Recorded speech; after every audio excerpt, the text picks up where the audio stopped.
فخر كنا طبعا. وأسير بإيران 10 سنين. لا تذكرني بروح جدك ياسر. جابك على الإعلام. جابني على الإعلام.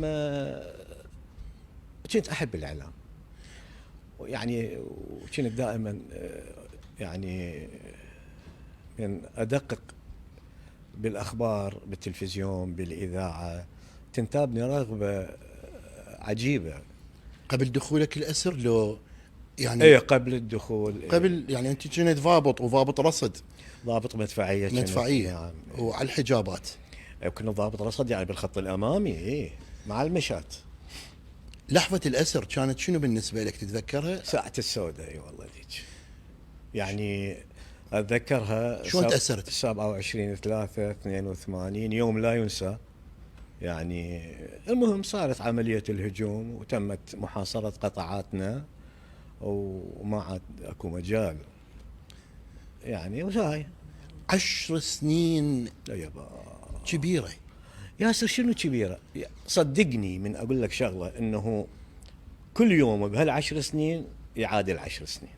وانت تخيل يعني عوف الاكل والشرب والمنام والقلق يعني. كان يودونا للحمام الحار كل 3 اشهر. زين ما تقدر 3 اشهر تظل ما تسبح. اقسم لك درجة الحرارة 10 تحت الصفر في طهران، نسبح بالمي البارد بحيث الشاهد قبل ما تطب للحمام تقرأ الشهادة، لأنه عندنا 2 3 ماتوا. واحد من جو كلية وجو ضابط وعايش مرحلة الشباب ومستمتع إلى جو عزلة. إيش خلقت عندك هاي العزلة؟ سوت عندك؟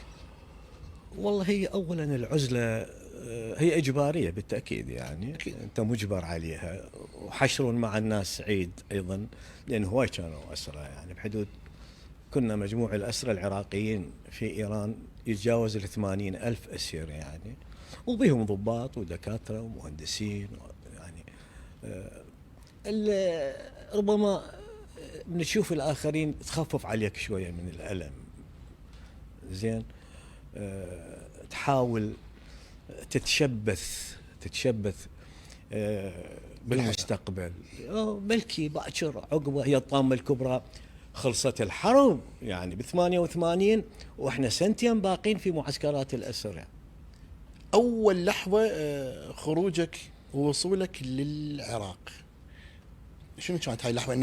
إنه حسيت موضوع حقيقي، إنه أنت خلاص طبيت الأراضي العراقية. أنت مو هاي راح أحكي لك في السالفة خلي يسمعوها الأخوة المشاهدين. احنا بلغونا قالوا راح تروحون. ها جو عليكم قال لكم اي تروحون.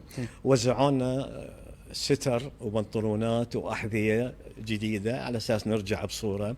انطونا علبة حلويات تتذكر من السماء، وانطونا كل واحد باكيتين جقاير. وبعد انت راجع للعراق، راجع لبلدك، راجع لأبوك لأمك لناسك. أنا تعذرني يعني شوية من أتذكرها أنفعل جدا يعني. فالمهم رجعنا وفرحانين وما مصدقين. وصلنا بالطريق راجعين إلى العراق محطة بالوسط، قالوا نزلوا هنا تاكلون تشربون اللي عنده حاجة يقضيها.